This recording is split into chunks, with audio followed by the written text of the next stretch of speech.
again, the IMF warning that 2023 will feel like a recession for a third of the global economy. Are we immune from this? How sound are our macroeconomic fundamentals to actually withstand recession?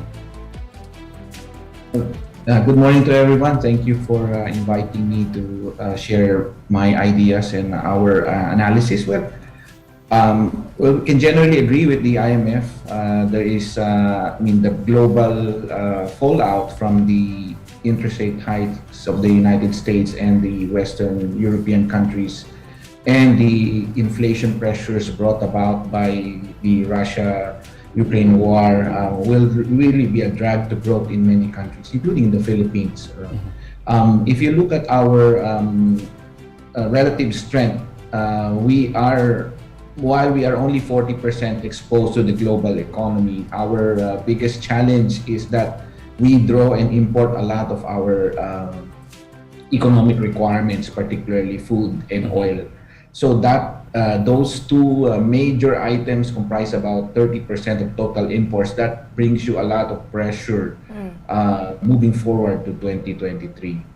Okay. Now, sir, one way that at least the government or the Bangko Sentral has tried to fight inflation is via monetary policy, at least inflation expectations. But the IMF has now cautioned against the risk of miscalculation between financial and monetary policies.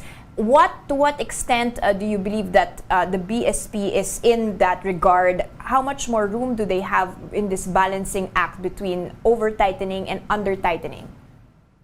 Well, the BSP can only do so much. No, money supply management is only one part. No, this has to be both a fiscal and monetary calibrations. Excuse me. So on the fiscal side, you really need to ensure that that supply of basic goods and services that the economy requires must be in place, because inflation is not just a question of too much money going around the system. It's also availability, affordability of these goods and services. So the BSP, I think, has already been doing its part. Now we need to go and see how the fiscal side respond and supports the BSP in this regard.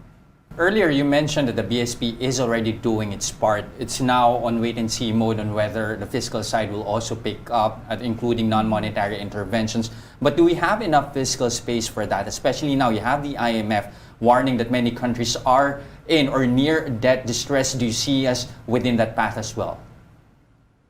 Well, the fiscal space, we already know. We are, not only us, but the rest of the world is in a very tight fiscal space, because of the expenses incurred during the two years, the height of the pandemic. But that doesn't mean that you will not adjust for that, because honestly, the challenge that you have is not just government's problem; it's everybody's problem. So in this particular context, fiscal space does not necessarily mean government spending, but giving the private sector more participation, allowing them to come into the system and provide the necessary funds. And in that case, in the context of the Philippines, we have to allow and become flexible in allowing foreign investments and allowing the private sector to enter and invest in many of these activities that can help prop up the economy. For example, the recent adjustment, the BOT law and the rest, can help the renewable sectors, for example. They can help the energy crunch going forward, and the logistics sector can also expand. So this does not need government funds. They simply need government to provide the right environment and facilitate. So the fiscal space may be tight, but you can adjust according to the regulations and the way the economy is being managed.